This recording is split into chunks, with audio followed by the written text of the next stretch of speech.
All right, let's jump straight into this rapid-fire explainer on babesiosis. We've designed this session specifically to help you absolutely crush your medical board exams. How? By reverse engineering exactly how test writers build those tricky clinical vignettes. We're skipping the fluff today. We're going to zero in purely on high-yield facts, those pathognomonic diagnostic features, and of course, the classic traps that examiners just love to set. To keep things moving fast, think of our agenda as your ultimate board prep playbook. We're going to hit vectors and transmission basics, recognizing high-risk patients, the ever-important diagnosis, specifically the Maltese cross. Then we'll compare Babesia versus malaria, run through treatments and emergencies, and wrap it all up with the top board exam traps.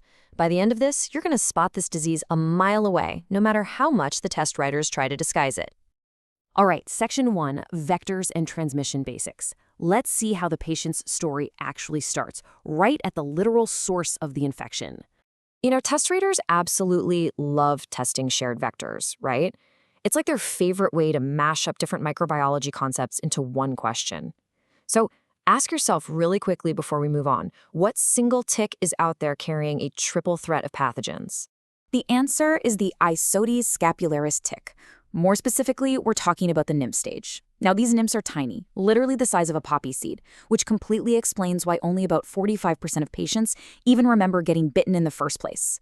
They're super active from June through August, mostly in the northeastern US and the upper Midwest. And here's the kicker. One single bite from this tick can deliver a Babesia microti, Borrelia burgdorferi, which, as you know, causes Lyme disease, and anaplasma. One bite could mean one, two, or even all three of those. Oh, and lock this high-yield fact away right now. There is zero trans-ovarial transmission for Babesia. That means the tick larvae, they are not born infected. Now, look at this massive number, 50%. Fully half of all babesiosis patients actually have a co-infection with Lyme disease.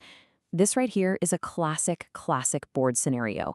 If you've got a patient with a confirmed tick bite, maybe that classic erythema migrans rash, and a solid Lyme diagnosis, but they are just not getting better on doxycycline, boom, Babesia or anaplasma needs to jump straight to the top of your differential.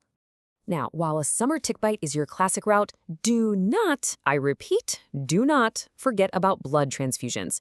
Actually, scratch that, this is a massive exam trap. The Babesia microarchaeoparasite can just chill, persisting for over a year in totally asymptomatic carriers. Because of this, packed red blood cells are the most commonly implicated product.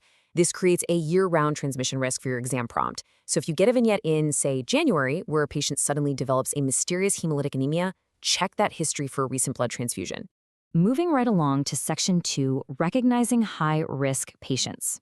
Let's paint a clinical picture of the folks who are most likely to end up in the ICU. If you ever see the word asplenia dropped into a prompt about a tick bite or a transfusion, lock in. Hyperfocus. Whether it's congenital, functional, like you see in sickle cell, or surgical, asplenia is the absolute ultimate board buzzword for severe babesiosis. Why? Because your spleen is the immunodominant organ responsible for clearing those infected red blood cells. Without a spleen, the parasitemia just runs wild, completely unchecked.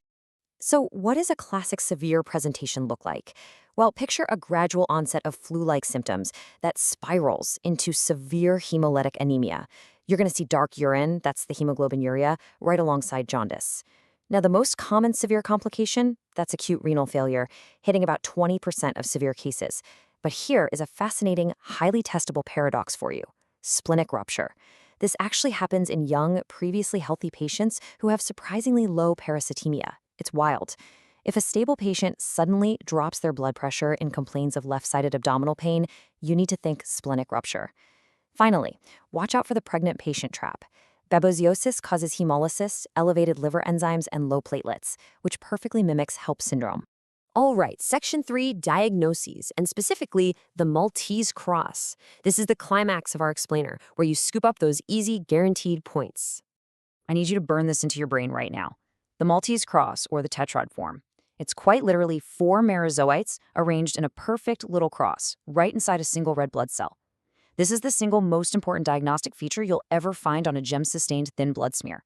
It is 100% pathognomonic. If the vignette describes tetrads inside a red blood cell or shows you a picture of it, the diagnosis is absolute. Don't second-guess it for a second. It's babesiosis. Right alongside that gold standard Giemsa smear showing those tetrads and scattered extracellular myrizoites, you'll see classic hemolytic labs. We're talking elevated LDH, low haptoglobin, and high indirect bilirubin. Also, keep in mind that thrombocytopenia usually shows up before the severe anemia does. Now, while the smear is your classic initial board answer, remember that PCR is technically the most sensitive test. It can catch down to just 1 to 10 parasites per microliter. It's the tool you absolutely rely on to monitor the infection, especially in your immunocompromised patients. Oh, and if parasitemia crosses that 4% mark, that's your cutoff indicating a really high risk for severe disease. Okay, section 4, Babesia versus malaria. Test writers absolutely love to trick you by making Babesia look exactly like malaria on a quick read. I mean, they both cause fever, both cause hemolysis, both have ring forms. So let's break down the ultimate board comparison. The crucial way to tell these intraerythrocytic ring forms apart is exactly this. Babesia will show those pathognomonic tetrads, and you'll often see extracellular myrizoids just kind of scattered outside the cells. But honestly, it's more about what Babesia lacks. It completely lacks the brownish central hemazoan deposits that you see in Plasmodium ring forms, and it never ever has those banana-shaped gametocytes. If the vignette even breathes the word central hemazoan or gametocytes, you can rule out Babesia instantly. Section 5, Treatments and Emergencies. Let's lock down the exact treatment algorithms you're going to need to select on exam day. You have to know the primary drugs and when to escalate. Here's the step-by-step logic you need. For mild to moderate cases in an immunocompetent patient, your go-to is an oral combo of atovaquone and azithromycin for about 7 to 10 days. Simple enough, right? For severe hospitalized cases, you step it up. Keep the oral atovaquone, but switch to IV azithromycin until they improve. But step 3 is the major board distinction. Asplenic or immunocompromised patients have a huge relapse risk. They need a minimum of 6 consecutive weeks of therapy, and you actually have to keep treating them for at least 2 weeks beyond their first negative PCR test. Now, the board writers don't just want you to know the drugs. They want you to know exactly why we use atovaquone and azithromycin first line. They love testing pharmacology side effects. We use this combo because the alternative, clindamycin and quinine, is honestly just highly toxic. Up to 72% of patients on that alternate regimen have terrible adverse effects, often making them stop the drugs early. Quinine in particular causes this awful condition called synchronism, which shows up as tinnitus and hearing loss. Not to mention, it causes dangerous QTc prolongation. Okay, but what if your patient is literally crashing in the ICU?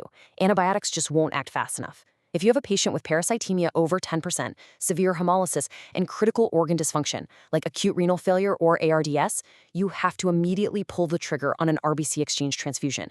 You've got to rapidly drop that massive parasite burden. And here is a super highly testable pearl for you. While the parasitemia level dictates the need for the exchange, the patient's admission creatinine level is actually a much better predictor of their overall clinical outcome. All right, final section, top board exam traps. Let's finish strong with a rapid-fire review of the exact traps designed to trip you up. Know these 4 and you're golden. Trap number 1, the wintertime presentation. Please don't dismiss Babesia just because the prompt casually mentions it's December and there aren't any ticks outside. Remember, packed red blood cell transfusions carry the parasite year-round because Babesia microaudi can quietly hide out in an asymptomatic donor's blood for well over a year. Trap number 2, the European vacation. If the prompt drops a detail about recent travel to France or Ireland, and the patient happens to be asplenic, you are dealing with Babesia divergens. This is an absolute drop-everything medical emergency. Do not just start oral antibiotics. You must select immediate RBC exchange combined with IV clindamycin and quinine to save that patient's life. Trap number 3, the stubborn Lyme case. They'll give you a classic Lyme presentation, complete with the target rash, but then they'll explicitly state that the doxycycline isn't working and the patient is developing an unexpected hemolytic anemia. Immediately look for the Babesia or Anaplasma co-infection. It all comes back to that shared Ixodes tick vector. And trap number 4, the sudden crash. Imagine a young, healthy patient recovering from a mild flu-like illness. Out of nowhere, they develop profound hypotension, tachycardia, and left upper quadrant pain. They might not even have high parasitemia, but they definitely have a ruptured spleen. They are going to need an emergent splenectomy or splenic artery embolization. So, with all these pathognomonic features, clinical buzzwords, and sneaky exam traps now firmly locked in your mind, the only question left is, are you ready to absolutely conquer babesiosis on your medical board exams? The next time a clinical vignette throws a tick bite, a mysterious anemia, or a really stubborn case of Lyme disease your way, I challenge you to look a little closer at that blood smear and spot the Maltese cross. Good luck and keep studying smart.